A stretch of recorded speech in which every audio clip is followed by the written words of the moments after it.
Okay. Well, hi, folks. Welcome to the first session of our study of Genesis. I'm glad you all were able to come. Is this a group that knows each other, or do y'all know everybody?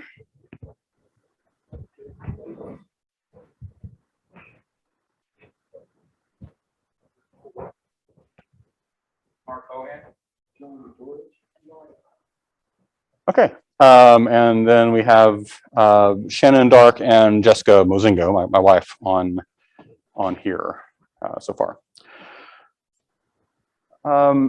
Now, were you all involved in the Bible study before here, or is this your first time doing Bible study? First time? Okay. Well, there you go. Nothing to all right. So there's gonna be a difference between what was here before or now.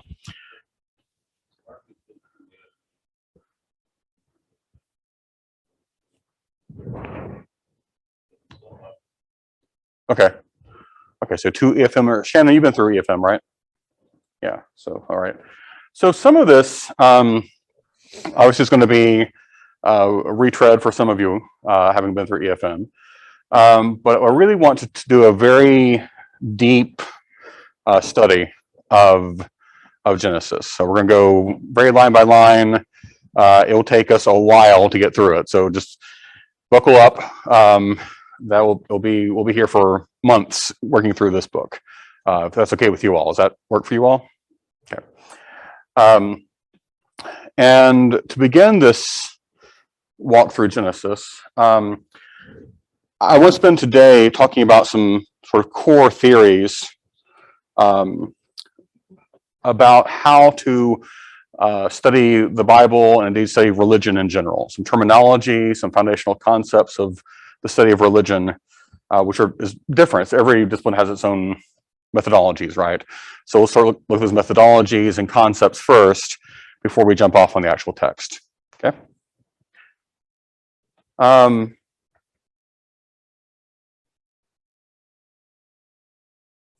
Okay, so the first thing, when we're looking at any text, biblical or otherwise, really, we want to look at, hey, Kevin, welcome. We want to look at sort of the same questions that any good investigator or journalist or whatever would ask people. That's the W's. Where, when, who, why, and how. It's silent W on how, right? These are the questions that we will ask ourselves as we are exploring this. I was telling them in the study of Genesis, I want to take it very slowly, really get down deep. It will take us months to get through this, and make sure that's okay with everybody, if everybody's on board with that, sort of, yeah. And today I just want to start with some foundational concepts of the study of religion and scripture by extension. So, looking at really, so where and who are kind of a very similar answer, or similar question looking at scripture, as is when. So these three kind of all work together. But the why and the how certainly vary widely. And these answers will point towards the why, right? So really we want to get at the why ultimately. And once we can get sort of the why, we can then look to the so what, which is, how does it apply to us? Why do we care about it, right? Because without really answering these questions here, we can get a sort of surface understanding, and we can sort of read the text in a sort of, as we would read literature, for example. And so we get sort of resonations in our own lives. But without answering these questions first, we don't have a full understanding of the text, and therefore it wouldn't have the impact that it would have otherwise. So ultimately, because we're in Bible study, because we're looking ultimately to let this feed into our understanding of God, understanding of ourselves, understanding of the world around us, we're trying to get to that eventually, right? So I want to try to set aside time each session for the so what question. See how what it sort of stirs up inside of us and how it impacts our own sense of theology and spirituality. Any thoughts so far on all that?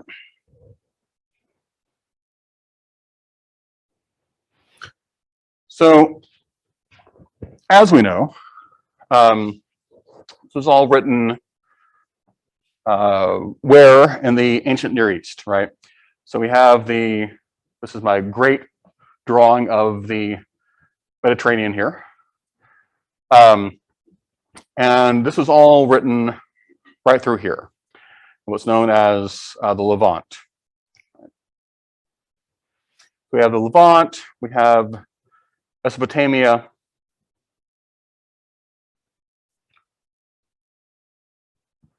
and of course Egypt down here. We have the Greeks over here, and much later on we have Romans over here, right? But of course we are going to focus on the Hebrew people, which mostly did their stuff here, but of course they traveled, as we know, back and forth to Egypt and back and forth to Mesopotamia as well. And it's that interaction with other cultures that spurs a tremendous amount of scripture. They both gather concepts from other places and they're pushed into the why. Much of theology is problem solving.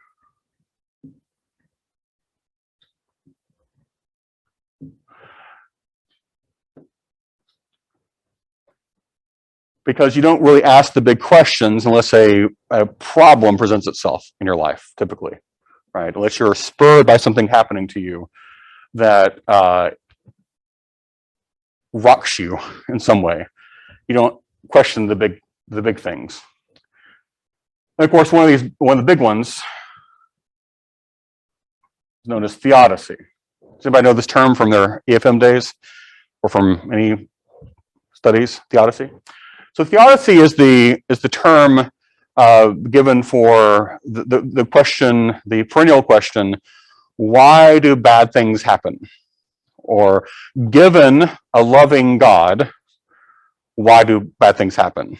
Or if I'm good, why do bad things happen to me, for example?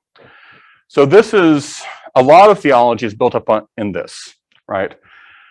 So when we get later into scripture, when the Jews are worshiping the one true God, and yet all these other empires are just trouncing them on the regular, why? Why is that happening? They're worshiping these false gods. Why do they have so much power? Why can't our God stand up for us and take care of us, right? So these are the big, hard questions that lead to theological statements in the Bible and become the reason for the why. So theology is also pastoral care, right? The pastoral needs of the people, a way of uniting the needs, the concerns, the pain, all those things caused by problems with God. And so as we look at scripture in general, how they or why they admitted to the Bible, why it was considered important, why of all the things that were said or done or talked about 3,000 years ago, why was it this stuff that made it into the Bible? And a lot of that is pastoral care or problem solving, right? Kind of the same thing. Any thoughts on that?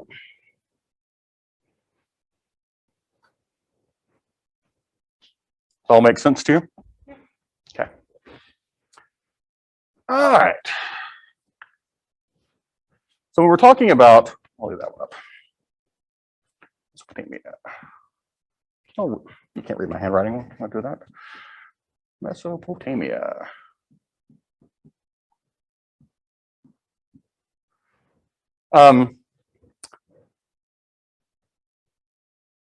So the things that are transmitted, the general sort of categories of the Bible,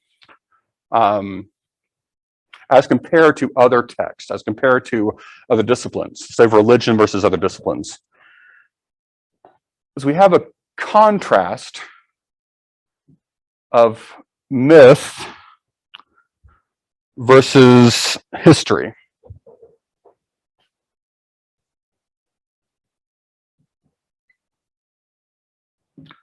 Or truth versus fact. Now, in our sort of post-Enlightenment mindsets, the sort of culture we're in now, that's very scientifically based, that wants logic and order and sort of the scientific method applied to everything. This word myth has become sort of synonymous with a lie, right? Or a falsehood. Say, oh, that's just a myth, right? Because it isn't factual. It isn't an actual cut and dried, black and white historical account of what happened, right? But that has not been the case. This understanding of what myth is has not been the case for much of human history. This is all pretty new in the way that humans understand things. In fact, myth is connected to truth as opposed to history with facts. So what's the difference here? A fact, again, is very cut and dried, right? It's just data, right? This is a chair, right? Truth, what's the meaning of this chair? What does the chair mean to me? What does it do for me? How does it interact with me? That's the truth of the chair. So a myth isn't concerned with fact as much as getting the truth across, the greater, deeper truth in something, the resonance of it, the poignancy of it, as opposed to the cut and dried facts. And if it has to kind of hedge on this or just leave it completely behind, that's okay. Because again, it's not trying to get across some sort of scientific fact or some sort of straightforward history lesson here, but rather the larger truth behind a thing. In fact, if you read histories really prior to the Enlightenment, they're not too concerned with fact either. If you read ancient histories, there's all kinds of fabulous events taking place in them because they're trying to get a point across, not so much the actual exact details of what happened.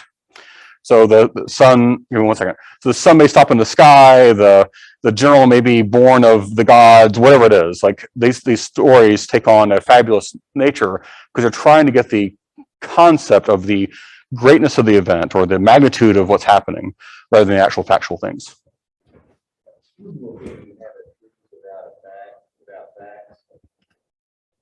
What do y'all think? It seems to be that they often do. Yeah. John? To transmit these ancient facts. There's Campbell. Anybody familiar with Campbell? Joseph Campbell? Joseph Campbell? There's actually true myth. All myth is not fiction. If they do what Joseph Campbell. Right. Transmit. Okay. What we're talking about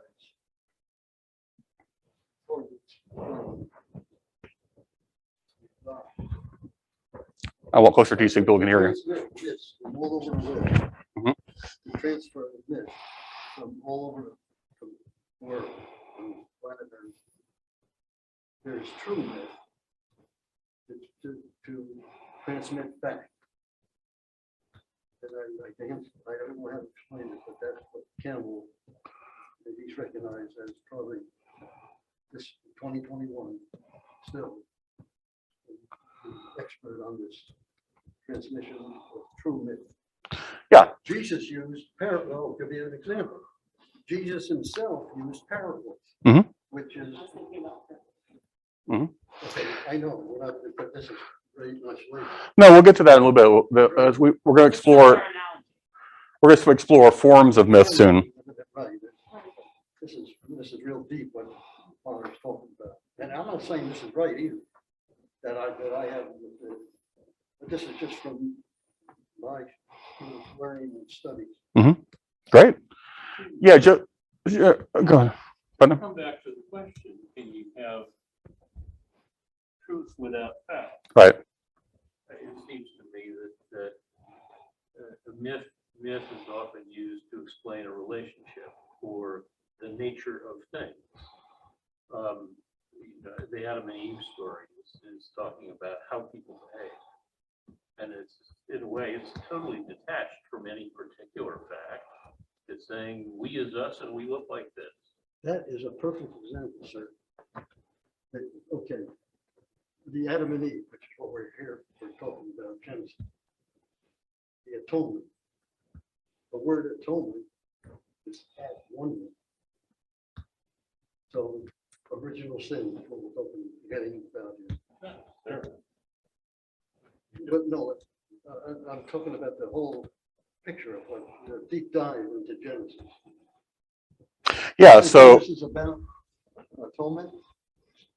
well, it can be right. And so what we get to, we'll explore this later on a bit, but myths are multivalent. At one. So when we talk about what a myth, the function of a myth has so many layers to it, or so many potential understandings of it, that you can have things like the doctrine of original sin arise from them. So doctrine of original sin was an invention by St. Augustine, right? Who wanted to explain why Adam and Eve, why that was happening, and how that connects to God and to Christ, right? But that explanation is being challenged right now in 2021. Richard Ward, for example, he uses the word, it's an original blessing. And this gets into dualism. It's another philosophical concept. Yeah. At one. It's at one. Sure. So it That, could be a blessing. sure. So John's saying, for those who can you all hear John right now? Online? A little bit? Okay. Sorry. We'll try to figure out a better microphone situation next week. I apologize. So John's talking about sort of original sin and an atonement, breaking the word down into meaning at one meant. Putnam was saying that, did you hear Putnam before? I was staying a little bit closer. Okay, Putnam, very good. So these, like Richard Rohr and St. Augustine, are both pointing out that you can take one myth and get many different understandings from it, right? And so the truth is buried inside of it, but the truth isn't one thing either. So again, this is the difference between fact and truth. Truth can have plurality, and fact cannot. It's purely singular. You know, again, this is a chair. That's a singular fact, right? Well, what is a chair to me? Well, it's a place I can sit. It's a place I can lean. It's a thing that gets in my way and trips me sometimes. It's many different things to me, right? So here again, we have an idea of truth versus fact underlined. Joseph Campbell, for those, John pointed him out. He's an interesting, I adored him back in my undergrad days. He was a huge influencer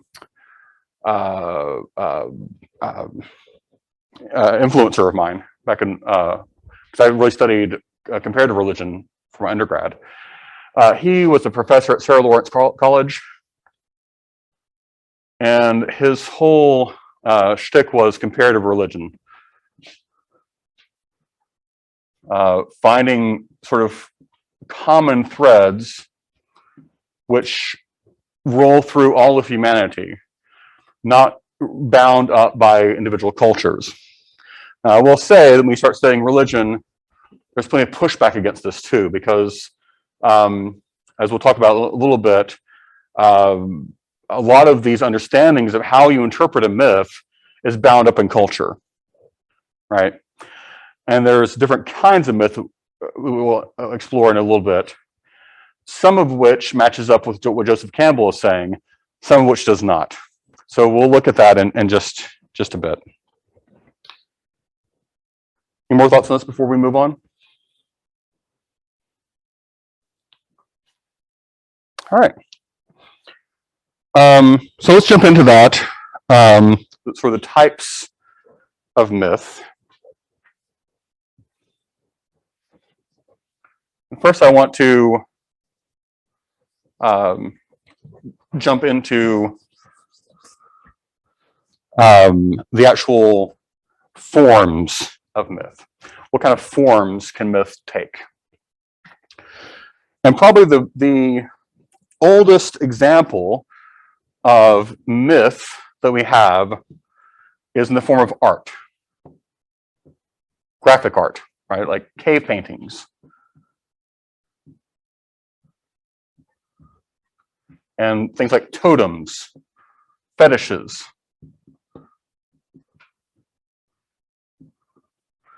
These sorts of things, these things you find in archaeological digs, right? These are physical manifestations, physical representations of a myth. And they're all designed to carry you, to transport you into that myth. In the same way that 10,000 years from now, they'll find this building in rubble. And they'll find things like the statue of Jesus in there with wounds in his hands and his feet.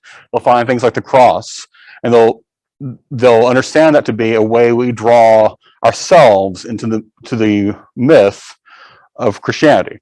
Again, before you throw things at me, myth here representing giving a greater truth, right? That's the thing that gives a greater truth.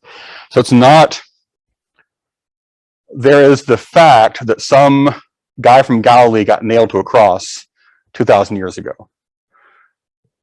The underlying truth of that, though, is far greater. What does that mean to us, right?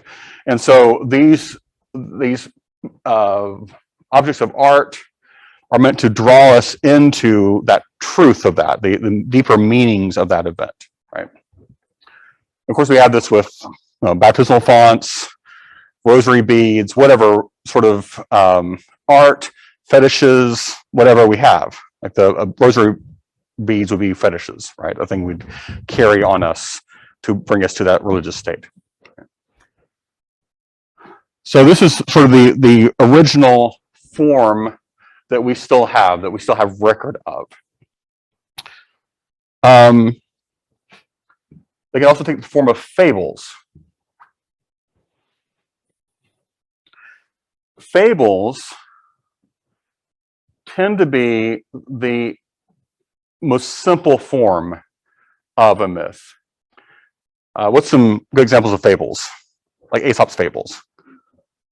What's that? Aesop's fables, right? So we all kind of know this. What's a good one? The monkey in the jar, right? The monkey tries to reach into the jar, grasps too much in the jar, can't get his hand back out, and now he's stuck, right? So what's the moral of the story? Don't be greedy, right? So it's a very simple tale designed to really have one takeaway meaning. There's a strict moral to the story, sort of singular in nature. But it still allows, rather than to say, don't be greedy, it gives us sort of an example of that so we can connect to it, because as human beings, we connect through stories. And so we have a story here that teaches us a lesson, but it's a very straightforward, easy lesson. Also fables. What else about them? Does anybody think they're true? Does anybody care if they're, I'm sorry, not true, factual? Anybody care if they're factual? Does anybody actually think there was a monkey that, Aesop was watching reach into the jar? No. Was there really a race between the tortoise and the hare? No. And no one cares, right? Not factual. And it's explicit. And it's morals. Oftentimes they'll say at the end of them, the moral of the story is whatever, right? Right there in black and white for you often.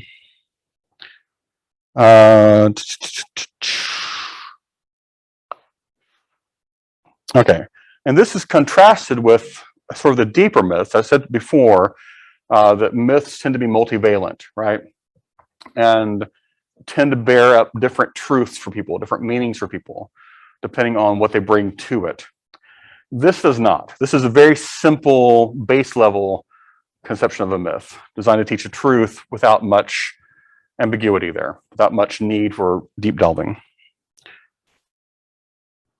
The next form of myth is folk tales. What's the nature of a folk tale? What's a folk? Give me a folk tale. Brer Rabbit. Okay. So what is about Brer Rabbit, the Brer Rabbit tales, that makes it Brer Rabbit tales? You have a collection of animals who walk, talk, speak, and reason. Walk, talk, and speak and reason like people. But people bound to a specific time and place and culture, right? If you try to transmit the Brer Rabbit stories outside of the American South during the slavery or Reconstruction period, would it mean anything to them? They might be able to get some sort of stuff out of it, but it's very much, what's that? Not as much. Right. So folk tales are very culturally connected. Culturally, I'm going to use the word bound. Because outside of that culture, they lose so much meaning that doesn't really matter anymore. Like it's a cute little story, but who cares beyond that? So it goes from being a myth, a myth that teaches truth, but the truth's lost. It's just a story at that point, right? And so it bound to the culture, and it also therefore reinforces the culture. It's enculturating. So why is it we don't really hear the Brer Rabbit stories anymore? We live in the South, but also, what was it enculturating us into? It's now seen as offensive, right, by many. They don't broadcast, like when I was growing up, every year or so, they would broadcast the Disney version of the Brer Rabbit stories, The Song of the South, right, the movie The Song of the South. They broadcast that thing at least once a year on ABC or whatever. I'd spend the Sunday afternoon watching it, right? But That's because it should be a cautionary tale. for us now, it becomes, right? Because what it was actually... That's why it's still important. Okay. Yeah. So because it reinforces this sort of slavery era or Reconstruction era understanding of America, and kind of enculturates us into seeing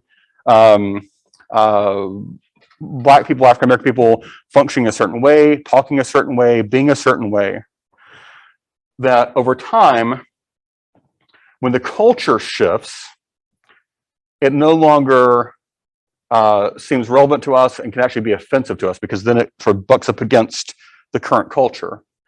And so this enculturation then threatens the current culture. These two cultures are bashing together, right? And so because we want to enculturate people into our own modern understanding, we can no longer allow this enculturation to occur, right? Because it detracts from us. It takes away from our own culture. Now, as you're pointing out, maybe it's good to continue seeing those things for a relic of history, to understand where we came from, Those are all up for debate. But what I would say is not up for debate is the fact that it does sort of bash heads, goes into conflict with friction up against our current culture, right? So we over time, we lose certain folk tales because they no longer feed into our own culture and they threaten our own culture because it's all about enculturation. All right. Next, we have things like epics and sagas. I'm just going to put these two together. They're a little bit different, but they're close enough. So what's an epic and a saga like? Give me an example of an epic or a saga. Beowulf, Homer. Yeah, right, great. So those are two great examples, really core sagas, right? Yeah, either epics or sagas. So Beowulf or various Homerian things. So what do those do? What are the natures of those?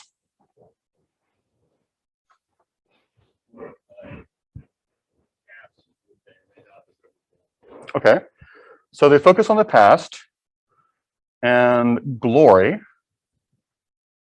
And they hold up characteristics or behaviors as models. Model behaviors, yes.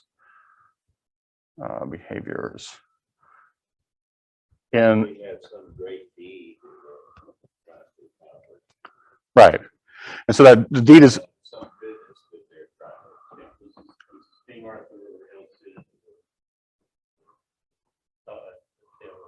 right. So it's model behavior of great acts, these great behaviors, right? But who dictates that they're great? The culture, again, right? So, I mean, you know, if you're looking at the Homerian epics, for example, right? The Trojan War. So great for the Greeks-ish. There are issues there too, but like ultimately good for the Greeks, not so great for the Trojans, right? So, but what it does do is it lifts up heroes, right? You have heroes and you also have villains. In these other tales, like Fables, you don't really get that so much.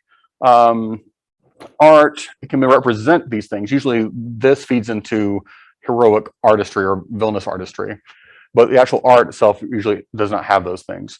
Folk tales, you can have very simple understandings of that because, again, it's culturally bound. These two are culturally bound. And because they're predicated on culture, on the underlying culture, that's why you're allowed to develop heroes and villains. Things that model the behavior that you want in your culture or model the things you don't want, the taboos, the mores, all these things, or things that go against your mores, right? So again, these epics and sagas reinforce the culture and enculturate. What's another aspect of epics and sagas compared to folktales?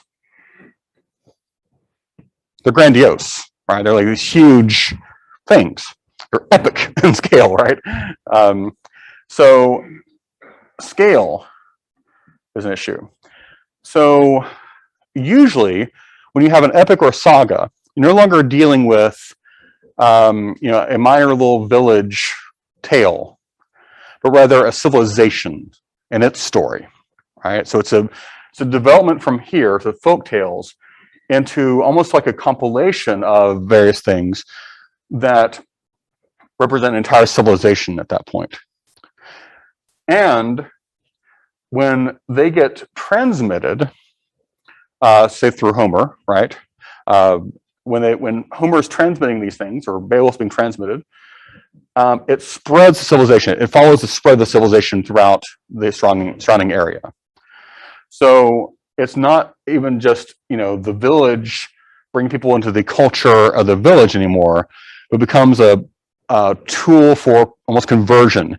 As you're spreading out as civilization, the saga carries with you, and you spread those mores, those values wherever the story is told, right? So this one, also because they tend to be just good stories by themselves, they don't necessarily they're not as bound to the underlying cultural understandings. They can be told as stories that people just like. Like we can hear Homerian epics now and get, yay Achilles, or yay, well, not Paris probably, but Paris kind of sucks, but yay Achilles, we can kind of get behind it. And in so doing, we actually start to take on cultural values of these ancient peoples. So when, for example, the study of classics became very popular in Europe, those cultural values of the Greco-Romans became adopted as cultural values of the Europeans because they valued these stories so highly. And in the academic towers, if you wanted to be considered educated and high-minded, then you would study Greco-Roman culture and promote those ideas, right? So these again are an enculturating tool that transcends not just your local environment, but can be sort of proselytized out into the world at that point. Over time, the culture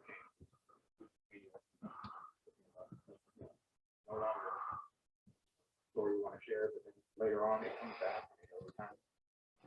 Yeah, absolutely, right? So, if you are, if you're looking at these Homeric epics, and right now, if you look at, we have things like feminist critics, or queer critics, or various other groups of people that were oppressed for most of human history, now looking at these sorts of things and seeing them to be problematic in some ways, sort of kind of pointing out the problems inherent in them and how they sort of support patriarchy, for example, or a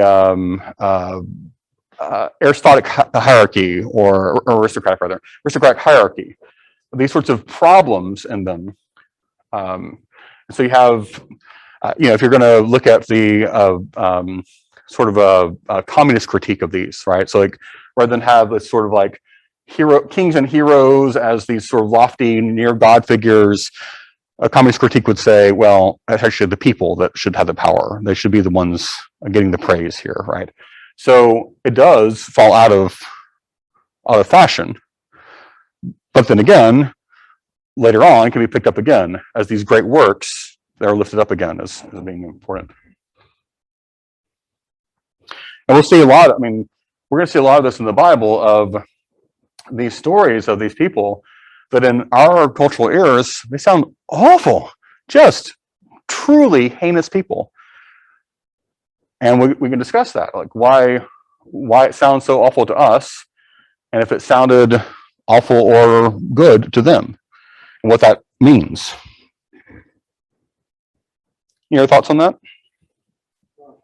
Yeah. I'm going to try to illustrate what you just spoke about. John's going to illustrate for us what I just talked about. The first myth that we looked up there, and I guess it's art, about art. Yeah. Okay, we're going to take the two pictures of the descendants of Holy Spirit. The icons we have in the church. Okay, icons. There criticism of type of art that was used by that artist. They said, oh, he used computer art. Okay. Now, I can some Colorado, actually, I might put in both.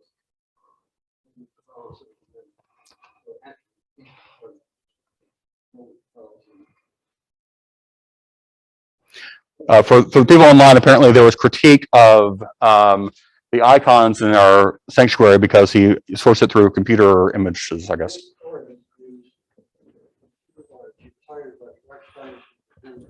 Uh-huh.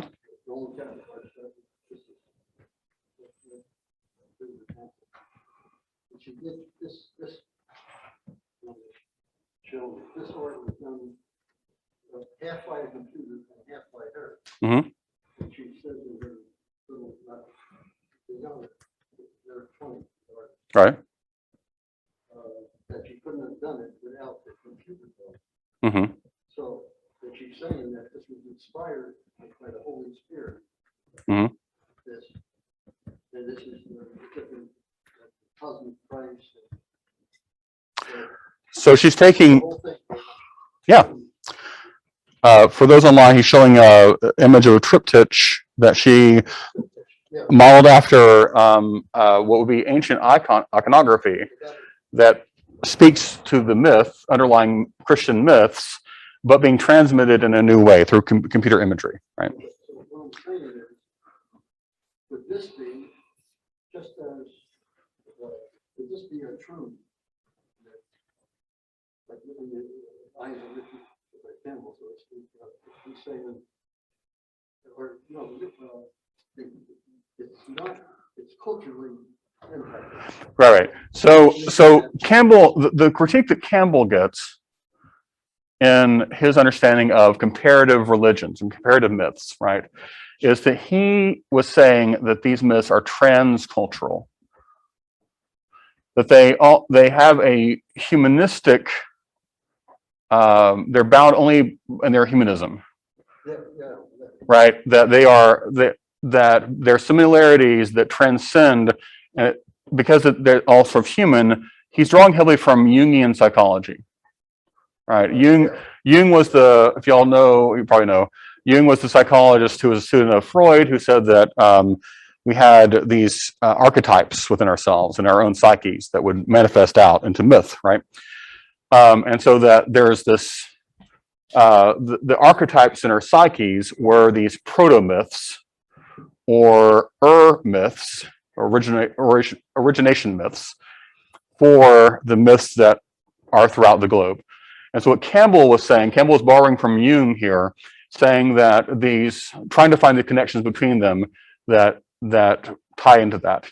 And as we'll go on, I will again show that some myths do fall into Campbellian understandings, but some do not.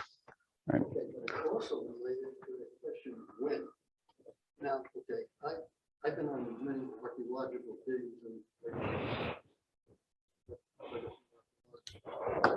Mhm. when. Right now, still, I'm still about the last I'm going to stand beside you so they can hear you. I was going to stand beside you so they can hear you online. 20 years, the skulls that we have found, when people are saying, let's get a private investigator, and these are kind of recent. Mhm. They are dating back, well, let me just say this, the period that we're talking about right now is really the middle of human history on this earth. The middle period, and I'll tell you why. I would say it's pretty late, actually, but Scientifically now, to the best scientific knowledge. The human skulls are dating back to 100,000 years. right, Abraham goes back 1,800, say 2,000 years before Christ. right, So 4,000 years from now. right, That's Abraham. right. Noah. Johnny come lately is in the grand scheme of things, Okay. right? The new kids on town, 100,000, 80 to 100,000 years right, is the history of their human skull. right, Just as we are now, not the hominids, right, not the hominids. right. The pre. Yeah. Okay. Homo sapiens, Right. right. So this is like the middle period of our existence that we're talking about. If not even the late period of our existence. Right. Yeah. So when Jesus talks about, these late days, these late days, right? We're in the late days. I mean, is this true? Okay, so it relates to the wind. The wind. Right. And so one thing, that's right. So what we will discover as we look at Genesis, that the stories presented there are not unique. Oftentimes, they're not. They didn't spring up out of nowhere, ex nihilo, right? That they had sometimes precursors from other cultures, but then got changed by the Hebrew people to better fit their own culture and their own, as I said before, theological needs, their own problem-solving needs, right? Because what you have, any teacher, any spiritual teacher, certainly, is going to start where people are, not where they might be 20 years from now, right? And so if anybody's going to if somebody's going to preach a sermon to you all, they're going to take sort of cultural examples, things that happen around you, kind of where you are currently, and give you exposition based on that, right? In the same way that if you're hanging out in this area, right? If you're a Hebrew person who's hanging out in Palestinian region, in Canaan, to use the ancient term, in Canaan, you have your daily cultural understanding is not based upon what's going to happen in a Bible that's put together 1,000 years from now. It's based on the cosmological understanding, the political understandings, the whatever, the life understandings, the worldview understandings of this greater area, right? So Mesopotamian understandings will come in, Egyptian, all these underlying understandings will be there. And so when you're trying to figure out a theology that fits your current need in life, it's going to partake in all these things around you, right? And that's why we have what we see as an evolution of theological understanding rather than just sort of God dropping in some sort of revelation on us. You know, if we're meant to eventually get to, I would say, an egalitarian society where every race, creed, color, sexuality, gender, sex, whatever, is accepted and loved, and everyone has enough to eat, and there's no whatever, all these things, right? That's where we're supposed to get eventually, in the kingdom of God sort of way. You can't go back 4,000 years ago and say, hey, democratic process to people living in a despotism, for example, even though a democratic process might get you further down the line quicker towards that egalitarian sort of society, right? So you have to build on wherever they are, build on their underlying culture to get them down the road. Right. Which is why we have an Old Testament and New Testament, right? We see, and what we're going to see is even within the Old Testament, there's a tremendous amount of evolution in theology taking place there as well. It's not just, you know, Jesus and no Jesus. There's a whole lot more going on in the development of humanity there. Yeah, and we'll talk about, well, there's a whole other discussion, like, you know, is the Noah's Ark story a factual history or is it a myth, right? Yeah, long time ago. Okay, so any other questions on that? All right, other forms of myth, legends. Legends, so these are very close to each other, right? Or it can be. Legends can be sort of shorter in form than an epic or saga. Legends tend to follow a central character, right? So you mentioned Arthurian before, right? It's Arthurian legends usually, right? So the corpus of Arthurian legends would be more like an epic or a saga.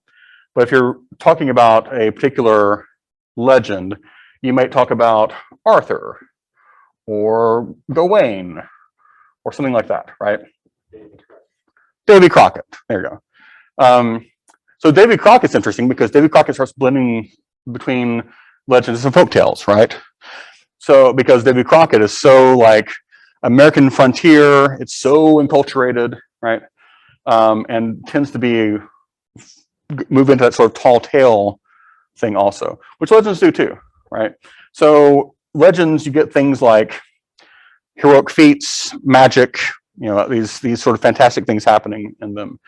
And they do partake in much of this earlier stuff, right? So they are kind of a development, a form of myth that represents a development out of folk tales into a very pointed, enculturated tale, but one that can, just like epics and sagas, transcend or spread a cultural understanding rather than being entirely dependent upon one of them.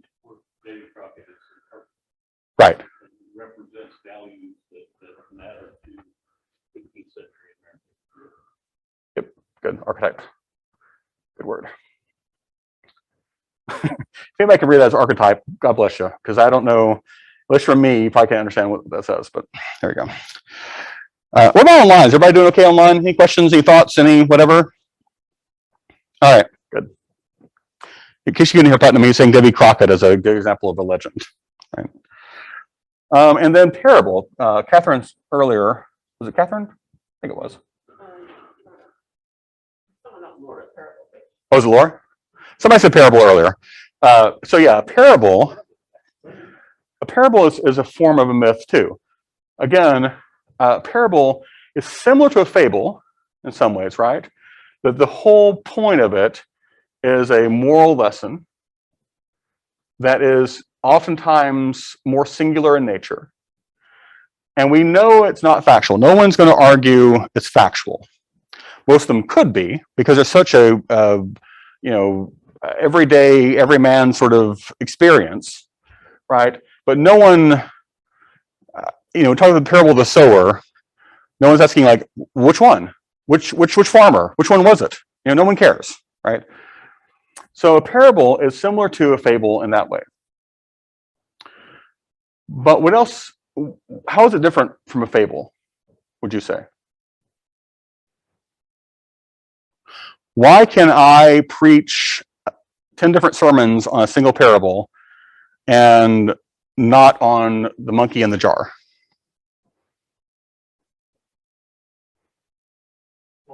Lessons versus singular. Right. So it partakes of this sort of multivalent aspect of mythology, right? That here's this story that we know is not true, we don't care if it's true or not, as opposed to these, which were like, was there a true historical author? And all these History Channel spends lots of time discovering if there's really an author, right? No one cares. But they have layers of meaning, and they partake in deep spiritual truths.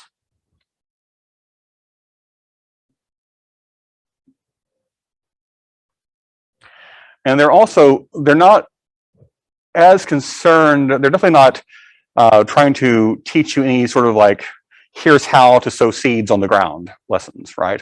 It's all about spirituality and spiritual truths. And they're not really trying to teach you anything about culture either. The culture is assumed here, and it's not promoting any particular culture. In fact, parables are oftentimes countercultural, and that they oftentimes speak against the cultural values held by the majority of people. So parables are oftentimes used, they represent these common everyday things that people have fit into the cultural values of the time.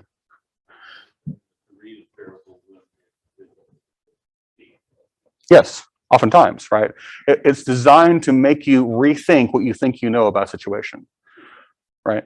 As soon as you have a body of cultural knowledge and that critiques your knowledge, or asks you questions about your Right. Did you hear Putnam on that one? Did you have a body of cultural knowledge, but it questions that and it critiques you and asks you, I lost your phraseology, I'm sorry.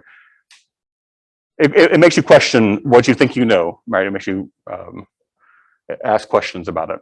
But also it's made by Jesus, Jesus God, and they told.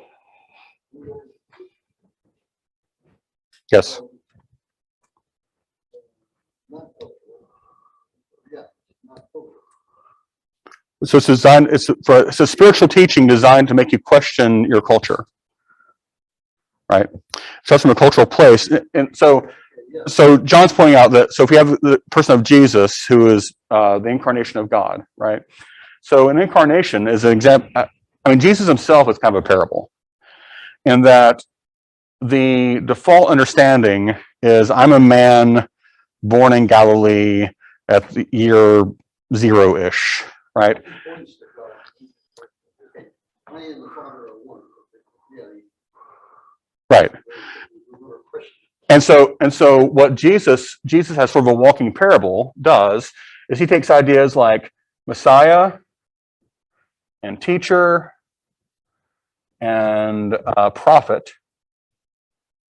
and miracle worker and makes them question what they thought they knew about those things, right? These very culturally bound concepts that in fact were designed to reinforce their culture. Their whole point of the Messiah was forcing everyone to fall in line with their understanding of their culture, right?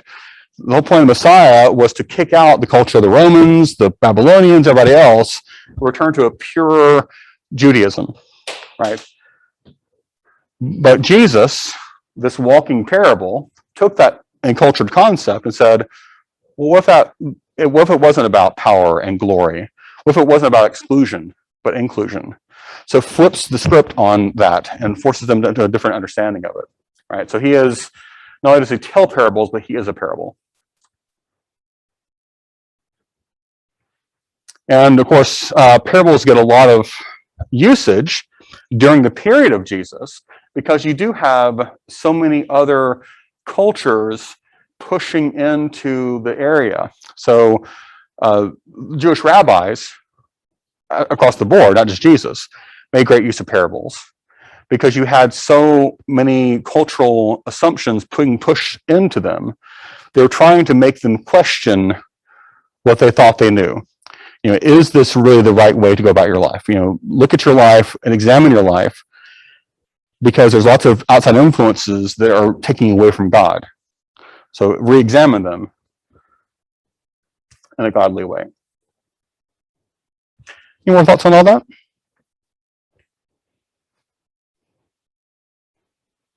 Okay, so let's move on to, does anybody need a break or anything at 7:30? Got another half hour or so. Do you all want to, anybody? Okay, great. So these are sort of the forms over here, right? Now, I will talk about methods now.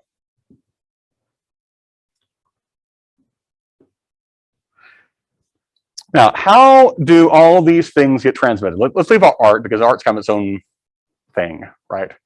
Art is also a methodology, not just a form, but a method. How do these things get transmitted? Verbal, right? So originally, all of these things were verbal. How's this thing already? Okay, verbal or oral transmission, right?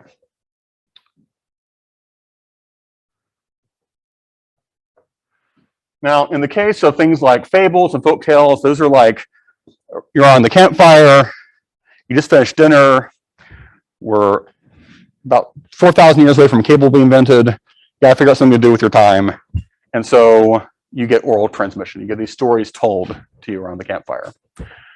And so it really is all the more culturally bound because you have, they're absolutely influenced by the teller at all times, right? So the teller of the tale sculpts it to fit their own emphases, their own morals, their own whatever. And so oftentimes you'll have sort of the lore keepers, the patriarchs of the clan, or people that are set aside as the shaman, or otherwise the storytellers in the group, right? And they are therefore the keepers of the culture. They're the transmitters of the culture. And that's what these things do. We know that, like the Homerian epics, for example, were orally transmitted, right? And as we get next, we'll look at the form, not forms. No, you can do it methods now. Do it methods. Part of oral transmission, the thing that comes out next from oral transmission, what's the next stage? If you have this oral transmission, if you're telling a story, what do you want to do? Write it down at some point, right? But the nature of oral transmission is such that if you're trying to remember, let's say, an epic, you're trying to remember the Iliad, right? How do you possibly remember the Iliad word for word? How do you remember that? Poetry, right? It's in verse. Yeah. And then you enact it with the actual. Right. Right. So it's a performance. This thing, why is this thing? It's performance of it and being oral, but to help you remember, just like Shakespeare, for example, right? It's all in verse. Most of it's in verse to help you remember. So you get verse, poetry, song, right? I don't know if you ever noticed or not, but it's way easier to remember your favorite song than your favorite speech, for example, right? We can go in there, I can play you a new hymn, and you might leave out here today singing that hymn in your head, right? But if I ask you to give me verbatim what I just said just now, you'd have no idea, right? So this aligning things with songs and poetry helps to remember it and helps to ingrain it in people as well. Part of this also is ritual. Right? When you have something that is set to song, it lends itself to ritual. Meaning, if you're gathered around, a campfire ceremony, you have a fire built for your village, and you're enacting, you're dressed as your local deity, and you're acting out things. People will get up and dance to the songs. People will bang on drums. It's a very visceral thing. It brings you into the story, right? And so these stories, these fables, these folktales, these legends, these epics, whatever, are bound to song because it helps to ritualize them. In the same way that we do the same thing in our worship, right? We set these concepts, these stories to music, and it transports us to a deeper spiritual place. And it also internalizes things all the more. I mean, again, you'll walk out of here singing these hymns. So it gets into your brain deeper, right? And then, so this becomes the poetic form eventually becomes written down, right? So you get written poetry.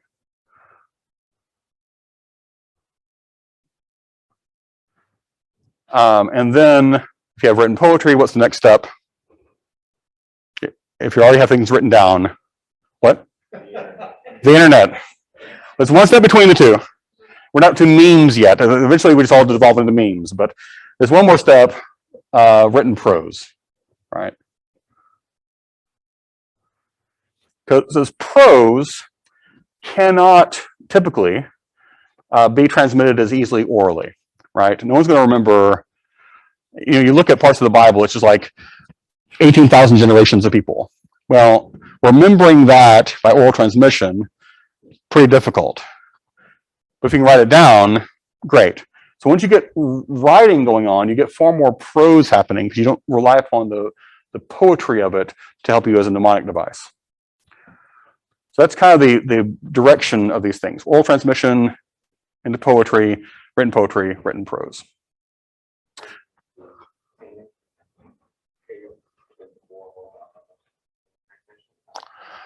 Concurrent with, right? So you can imagine, cave paintings might very well have been, the local shaman doing the same thing I'm doing right now. It's like, there's no whiteboard.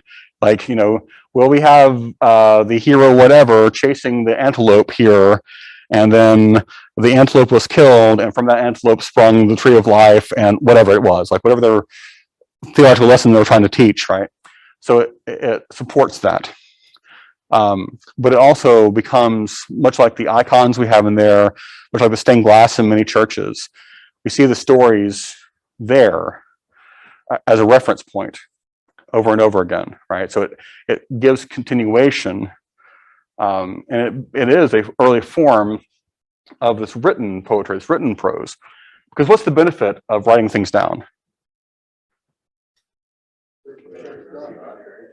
Some answers. Right. It can become doctrine, right? What are you going to say? Preservation. But also lead to the understanding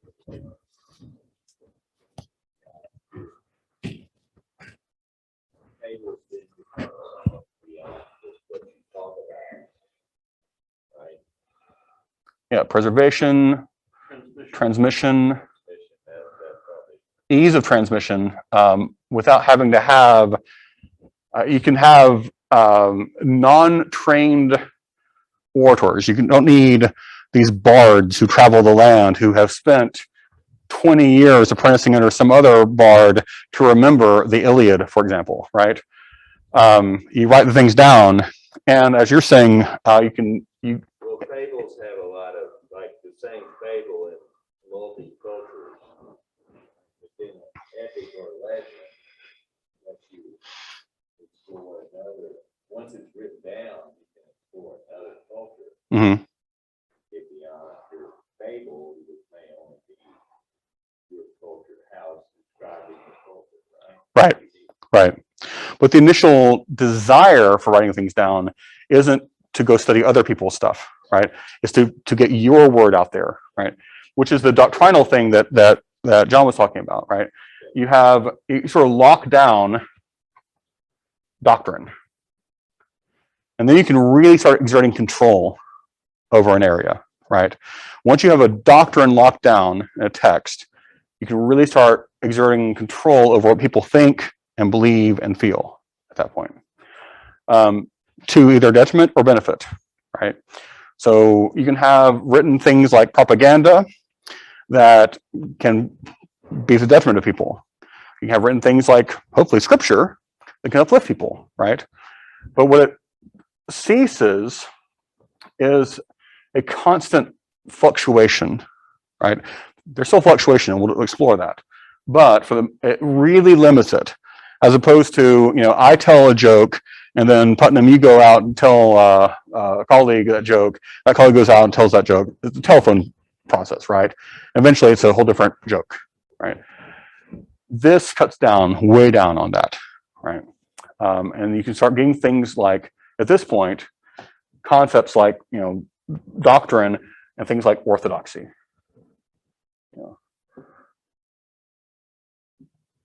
I just heard this guy preach something. I looked up in my book, and it doesn't say the same thing in my book, so he must be wrong, right? He must be a heretic because it doesn't say that same thing in my book, right? Yeah. So this is kind of all happening in that area near Mesopotamia, when the Sumerians are inventing writing, and now they can take their story and put it somewhere and control the narrative. Right. Now, as you mentioned, Sumerians invent writing, right? At least in this area of the world. Why? Why is writing invented? For business. That's right, Putnam.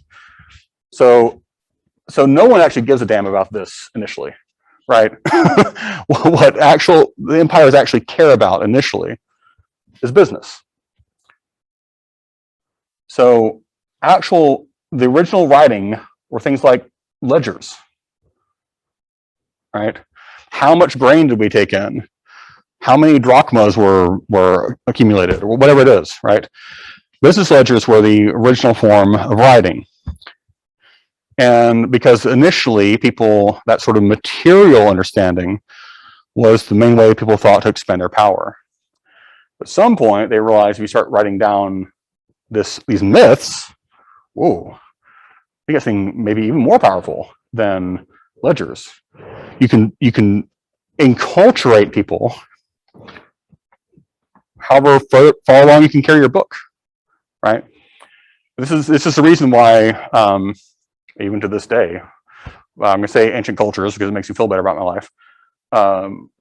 But you'll go to a country, you'll conquer the people. You'll send the kids back to your home country, be educated there, and then kick them back to their home country, right?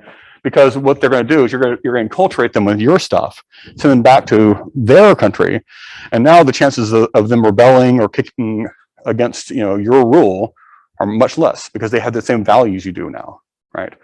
And that's the sort of thing that this allows, that written prose allows.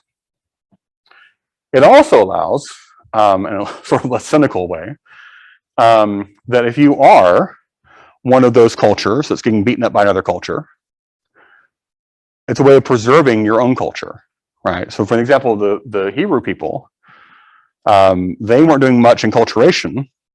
They were trying to keep their own people from getting enculturated by the other empires, right? So that's where they're writing things down. People are over there in Babylon, you don't want them worshiping Marduk, you want them worshiping Yahweh. So take this book with you and remember who you are. Remember your cultural identity in the midst of all this. So in the diaspora of the Jews, this becomes vital to maintain their cultural identity.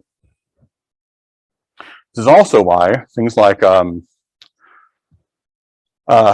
when we destroyed Native American cultures, we would forbid them from speaking their native tongues, right? If they can't tell the stories or read the books in their own language, then we can control the narrative more. We can enculturate them better into our own narrative.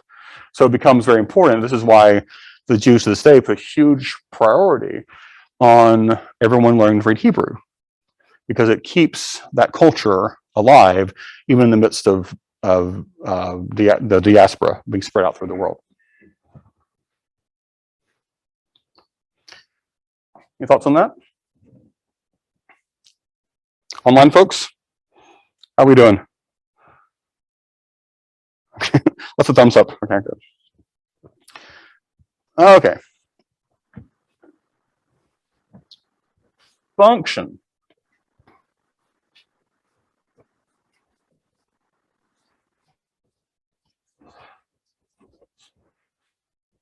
I think this will probably be it for tonight. Yeah, this will be it for tonight. Now, functions of myths.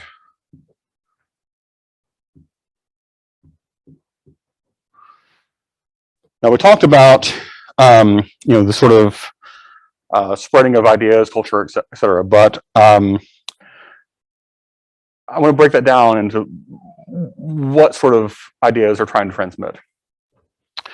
So one of these is historical. They have historical function. And you see this if you want to tell stories of your battles or your kings or whatever.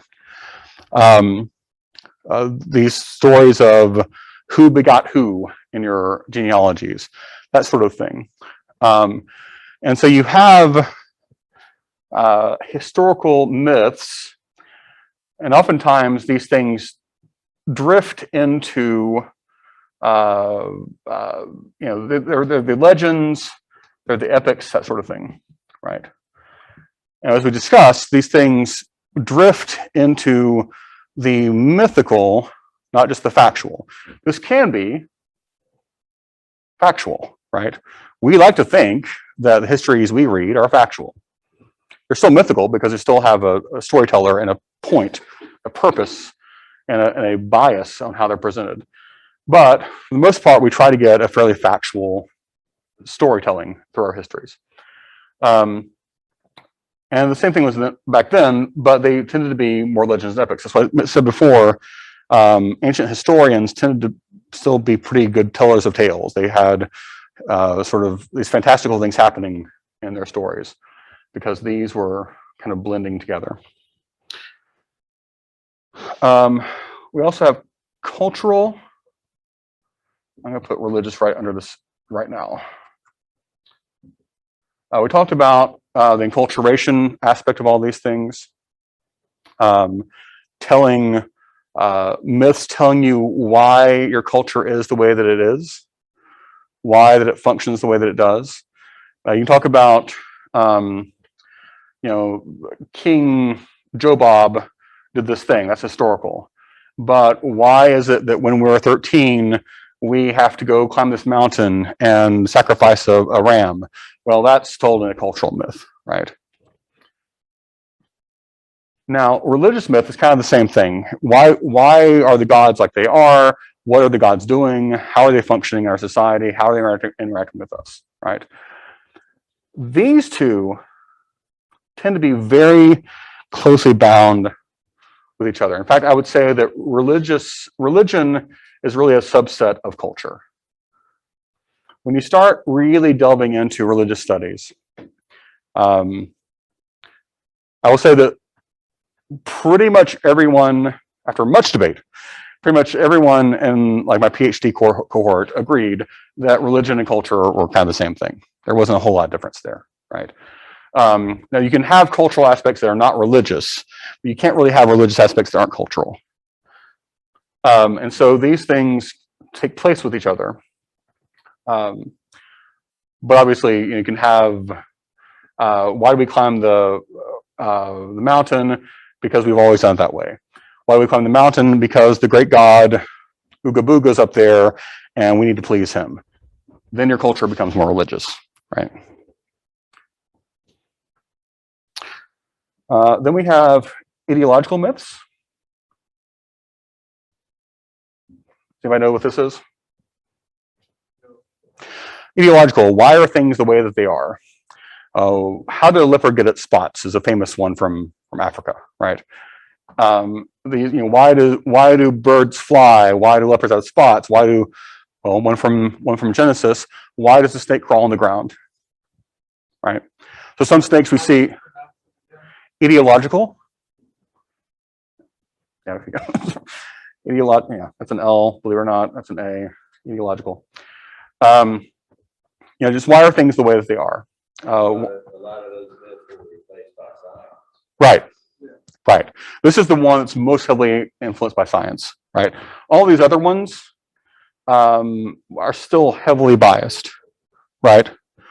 This one is the most kind of demolished by science or replaced by it. Like our ideological myth of, sure, it can be that too. But yeah, so, why are things the way they are? Why does the sun rise in the morning? Well, that's one that can be ideological and or religious, for example, right? And then last one I will look at today is psychological. This one explores how your actual mind works, right? And psychology, this brace word, is psyche, right? Which is the Greek word for soul, or an older interpretation is breath or life force. It's not quite ruach. So ruach and pneuma. Pneuma is the Greek version of ruach. Ruach, these two mean spirit / breath, right? There's overlap here, obviously, with the breath thing. The closest thing in Hebrew to psyche, actually pretty close analog to it, is what's happening? Oh, okay. Pretty much the direct analog to this in Hebrew is nephesh. Soul was a later theological kind of development, but before that, it was the life force inside of you. Why am I different right now than I would be when I was dead? Right? It's the thing that animates me. And so later on, that gets sort of a more loftier definition and becomes a soul. And so psychological in a mythological form, the term in mythological form deals with the psyche, that inner part of you, the part of you that is not necessarily bound to the physical, to the material, not even to your culture, right? It's this part of you that can exist separate from those things. And so we're talking about, again, going back to this idea of parable, right? a parable concerns itself with the psyche, this part of you that can hopefully be transported out of your material concerns into a loftier concern, right? In 1 second, John.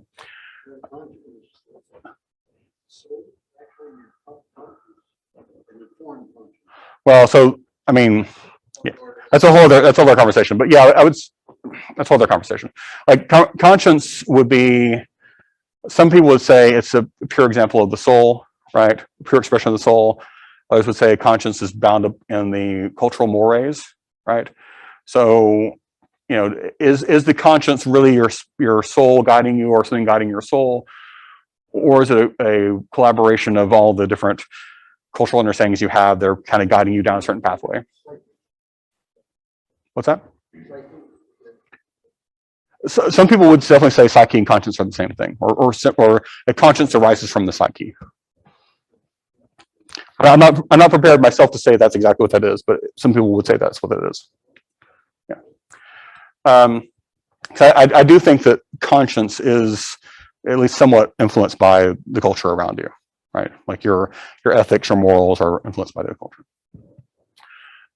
So when we're talking about this one, we're talking about Joseph Campbell 4, right? And so I would point out what I thought was Campbellian in nature and what wasn't.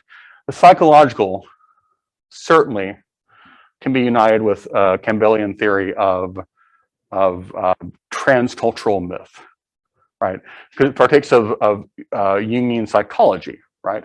This is Jungian psychology expressed in a religious theory. And so because Jung was dealing with the psyche, with the inner, what a person is at their very core, and it partakes of archetypes that sort of arise, according to Jung at least, arise from inviolate human core motivations, like the very way that human beings function is what gives rise to archetypes. Now, again, that can be definitely argued whether this is enculturated or not, which almost certainly is.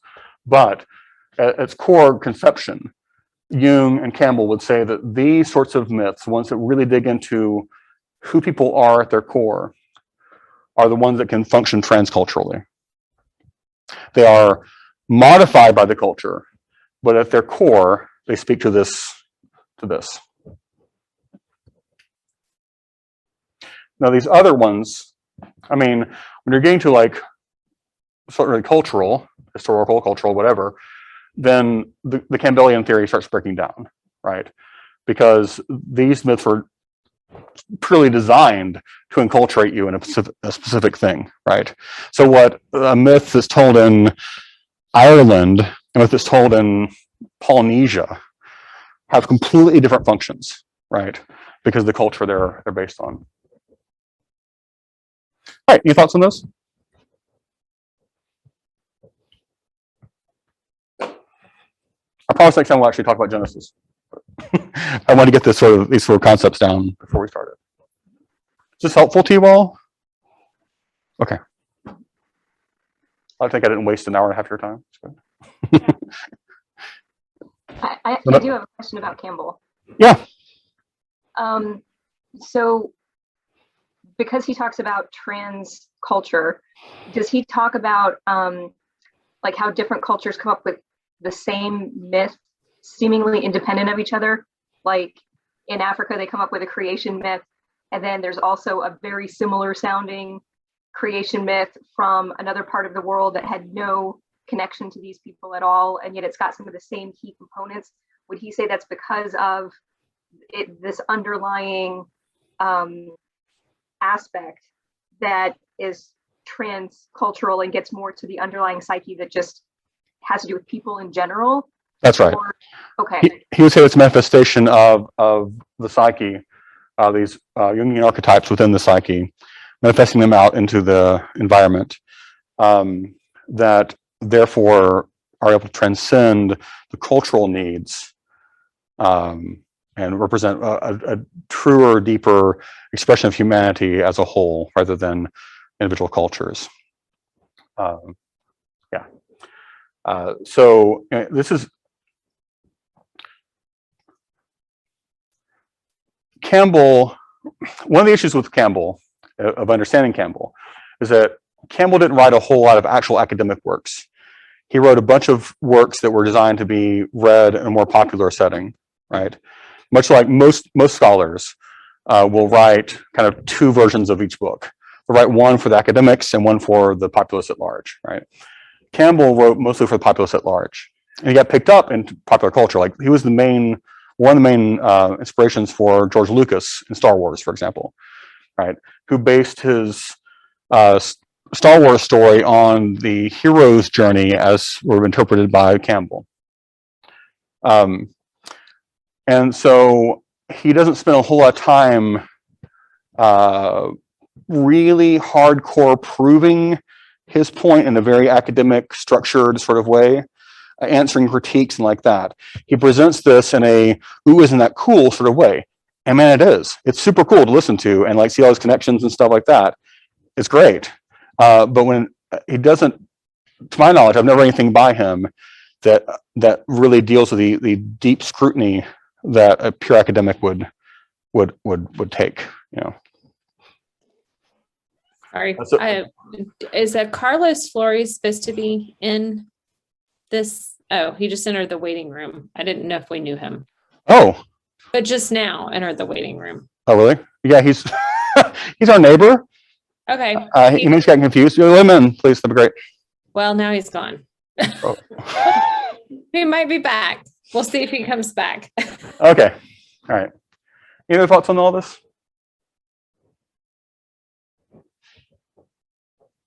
Yeah, just one question. Yeah.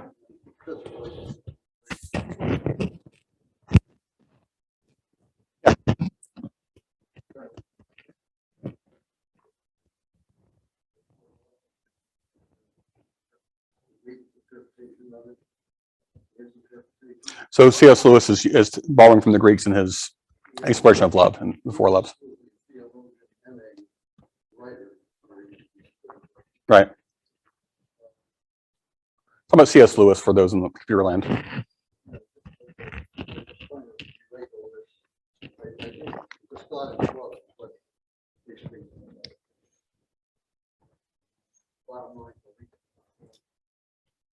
Yeah, so that's yeah, C.S. Lewis explore that. The book. I just look at the report there, and I got all my other notes that went through some of this that you just did here. Catholic, the priesthood. Yeah. Great. But this is updated. I can see that you've been recently, within at least the last 3-4 years. Indoctrinated, yes. Recently indoctrinated, enculturated. Sorry. They didn't have all this knowledge. Oh, they did. But they had it from the heart. They had it from not the, it's hard to explain what I'm talking about. The mind knowledge and the heart. The heart. Let's you and I talk about that later on. I'd like to hear what you have to say about that. Or the psychological part. Right. And C.J. Young's interpretation of a lot of this Swiss theologian wrote. In the sky, like all the history of all mankind, all the thoughts, like a banner, like a big 1,000 mile banner or something. All the whole history of the earth. All done. And then I read the Cloud of Unknown. 3 or 4 versions of it. And there's different little bit interpretations of it. Emptying it out. In other words, I'm relating all this back to the Holy Spirit Church. Yeah, let's you and I talk about this offline. I know people getting ready to go, so let's you and I talk about this offline more. Personally, yeah. Will that work for you? Yeah. Let's talk about it later. Yeah. All right. Anything else before we close up? All right. Well, thank you all very much for being here, and thanks for online folks. Hopefully next week we'll have a better microphone situation for you all. But thanks. Thank you. Bye. Thank you. Thank you all. I'm going to stop the recording now.